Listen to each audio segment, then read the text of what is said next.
ஒரு முக்கியமான உண்மை என்ன தெரியுமா? நீங்க எப்பொழுதெல்லாம் உங்களுடைய விஷயங்களை அடுத்தவங்க கிட்ட சொல்லி புலம்புறீங்களோ அப்பவே நீங்க உங்களுடைய பவரை, உங்களுடைய அதிகாரத்தை நீங்களே அடுத்தவங்க கையில தூக்கி கொடுக்கறீங்க அப்படிங்கறதுதாங்க உண்மை. பொதுவா நாம எல்லோரும் என்ன நினைச்சுக்கிறோம் தெரியுமா?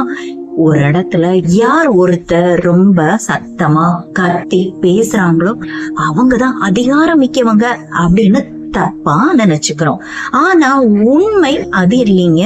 யார் ஒருத்தர் எந்த ஒரு சூழ்நிலையிலும் மனசுல எந்த ஒரு சலனமும் இல்லாம தனக்கு ஏற்பட்ட கோபங்களையும் அவமானங்களையும் ஏமாற்றங்களையும் ஒரே ஒரு ஸ்ட்ராட்டஜிக் சைலன்ஸ் மூலமா தனக்கு சாதகமா அந்த சூழ்நிலைய பயன்படுத்தி மதிப்பு பெறாங்களோ அவங்க தாங்க இந்த சொசைட்டில, இந்த சமுதாயத்துல மிகவும் சக்தி வாய்ந்த மதிப்பு மிக்க மனிதர்கள், அதாவது ஹை வேல்யூ பீப்புள் அப்படின்னு சொல்லப்படக்கூடியவங்க.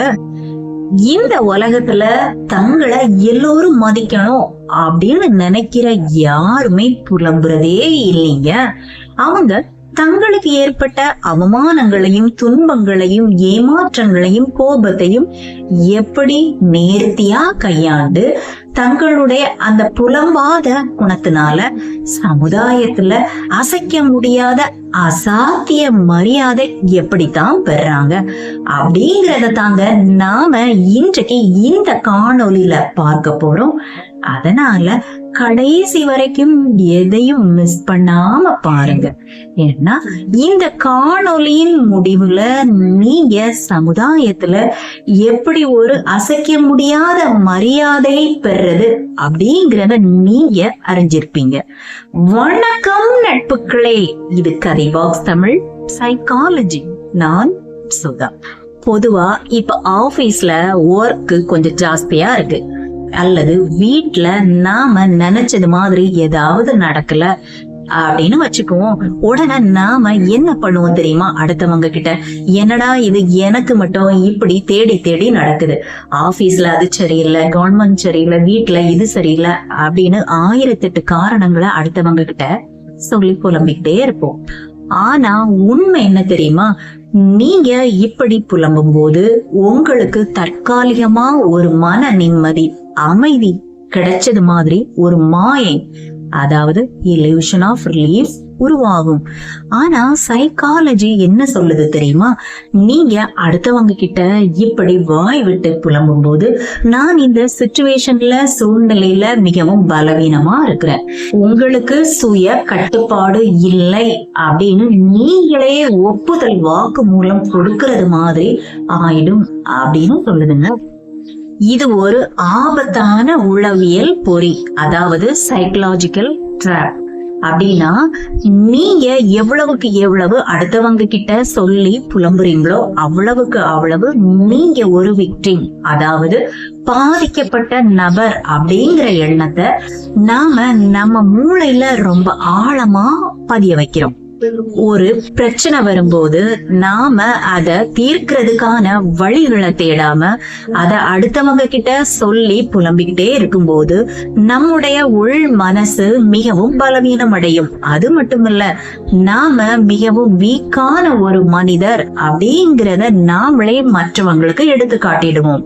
இப்ப இந்த ஹை வேல்யூ பீப்புள் தங்களுக்கு ஏற்படக்கூடிய பிரச்சனைகளை வெளியில சொல்லி புலம்பாம தங்களுக்கு சாதகமா மாற்றி மரியாதையை பெற்றுக்கொண்டு எப்படி கடந்து வர்றாங்க அப்படிங்கறத பார்க்கலாமா? இப்போ அவர்களுக்கு வரக்கூடிய பிரச்சனைகளை அவங்க வெளியில சொல்லி புலம்பாம இருக்கும்போது அவர்களை சுற்றி ஒரு மர்மமும், ஆர் ஆஃப் மிஸ்ட்ரி, அசாத்திய சுய கட்டுப்பாடும் செல்ஃப் கண்ட்ரோலும் தானாகவே உருவாகுது.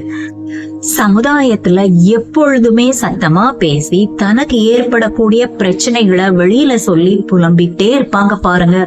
அவங்க தங்களுடைய செல்வாக்க, இன்ஃப்ளூயன்ஸ சீக்கிரமா இழந்துடுவாங்க. ஆனா எதையும் வெளிக்காட்டாம ரொம்ப அமைதியா எல்லா தகவல்களையும் தனக்குள்ளேயே வச்சிட்டு இருப்பாரு பாருங்க. அதுதான் அவருக்கு லீவரேஜ், அதாவது சமூக அதிகாரத்தை பெற்று தருது. அவங்க வெறும் வாயை மட்டும் மூடிட்டு இருக்கிறவங்க இல்லைங்க. அவங்க தங்களுக்கு ஏற்படக்கூடிய அவமானங்களையும் ஏமாற்றங்களையும் பிரச்சனைகளையும் ரொம்ப நேர்த்தியா அமைதியான முறையில கையாள்ற அந்த வித்தைய கத்து வச்சுட்டு இருக்கிறவங்க. சரி, அப்படின்னா அவர்களுக்கு வரக்கூடிய கோபத்தையும் ஏமாற்றத்தையும் விரக்தியையும் அவங்க எப்படித்தான் கடந்து வர்றாங்க அப்படிங்கிறத பாத்துடலாமா? அவங்க தங்களுக்கு ஏற்பட்ட அந்த பிரச்சனைய மனசுல போட்டு அமுக்கியே, அதாவது சப்ரஸ் பண்ணியே வைக்க மாட்டாங்க. அவங்க அந்த நெகட்டிவ் எனர்ஜிய ஒரு ஆக்கப்பூர்வமான எனர்ஜியா, ப்ரொடக்டிவ் எனர்ஜியா மாத்துவாங்க. இதத்தாங்க உளவியல்ல எமோஷனல் ரெகுலேஷன் அப்படின்னு சொல்லுவாங்க.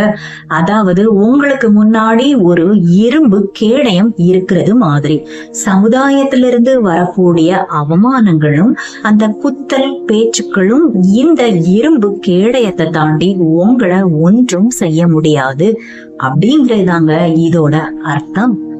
ஸ்டோயிசம் தத்துவத்தின்படி நீங்க எப்பொழுது உங்களுடைய சொந்த உணர்வுகளை கட்டுப்படுத்த கத்துக்கிறீங்களோ அந்த நிமிஷமே உங்களை சுற்றி இருக்கிறவங்களோட பிஹேவியரையும் உங்களால கட்டுப்படுத்த முடியும் அப்படிங்கறதுதாங்க உண்மை. இப்போ உங்களை சுற்றி எப்பொழுதும் ஒரு சில டாக்ஸிக் மனிதர்களாக இருப்பாங்க இல்லையா? அவர்களுடைய வேலை என்ன தெரியுமா? உங்களை எரிச்சலூட்டி, உங்களை கோபப்படுத்தி, உங்களை தூண்டி விட்டு நீங்க கோபப்படணும், சண்டை போடணும், புலம்பணும், அழணும், கத்தணும். இதத்தான் எதிர்பார்ப்பாங்க. இதத்தான் அவங்க என்ஜாய் பண்ணுவாங்க. ஆனா நீங்க புலம்பாம எதற்குமே ரியாக்ட் ஆகாம அன்ஷேக்கபிளா ரொம்ப நிதானமா இருந்தீங்க அப்படின்னா அவங்க அந்த இடத்துலயே தோத்து போயிடுவாங்க.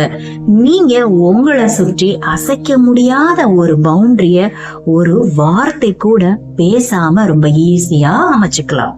நீங்க தேவையில்லாத டிராமாக்கள்ல சிக்காம விலகி நின்று வேடிக்கை பார்க்கும் பொழுது மற்றவங்க மத்தியில உங்களுடைய சோசியல் அத்தாரிட்டி வேற லெவல்ல உயர்ந்தது.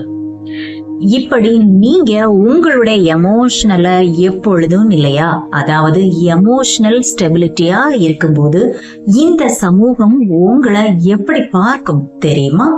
எந்த ஒரு சூழ்நிலையிலும் இவரை நம்பலாம், இவர் பதட்டப்பட மாட்டார் அப்படிங்கிற நம்பிக்கையையும் நம்பகத்தன்மையும் உங்க மேல உருவாக்கும். இப்படி அந்த இடத்துல நீங்க அமைதியா இருக்கும்போது எல்லோரும் உங்களை தாங்க லீடரா பார்ப்பாங்க. ஆனா இது ஒரே நாள்ல வராது. இப்படி ஒவ்வொரு முறையும் நீங்க புலம்பாம இருக்கும்போது இது உங்களுக்குள்ள ஒரு காம்பவுண்ட் எஃபெக்ட உருவாக்கி நிரந்தரமான ஒரு கௌரவத்தை அடுத்தவங்க மத்தியில உங்களுக்கு பெற்று தரும். இந்த பலவீனமான மனிதர்கள் மட்டும்தான் அடுத்தவங்க கிட்ட புகார்களையும் காரணங்களையும் சொல்லிட்டே இருப்பாங்க. ஆனா உண்மையான உயர்ந்த மனிதர்கள் தங்களுக்கான மரியாதையை யாரிடமும் கேட்டே வாங்க மாட்டாங்கங்க. அவங்க தங்களுடைய நோ கம்ப்ளைண்ட் லைஃப் ஸ்டைல் மூலமா அந்த மரியாதைய தாங்களே உருவாக்கிக்குவாங்க. இந்த காணொளி உங்களுக்கெல்லாம் ஒரு தெளிவை தந்திருக்கும் அப்படின்னு நம்புறேன். இந்த சிந்தனை உங்களுக்கெல்லாம் பிடிச்சிருந்துச்சுன்னா லைக் பண்ணுங்க. உங்களுடைய கருத்துக்களை கமெண்ட் பாக்ஸ்ல தெரியப்படுத்துங்க. உங்களுடைய சப்போர்ட் தான் எனக்கு மிகப்பெரிய மோட்டிவேஷன். இதே போல தொடர்ந்து வரணும்னா கதை பாக்ஸ் தமிழ் சேனலை சப்ஸ்கிரைப் பண்ணிக்கோங்க. மீண்டும் உங்கள் எல்லோரையும் இன்னொரு காணொளியில வந்து சந்திக்கிறேன். Until then, Sudha. தேங்க்யூ.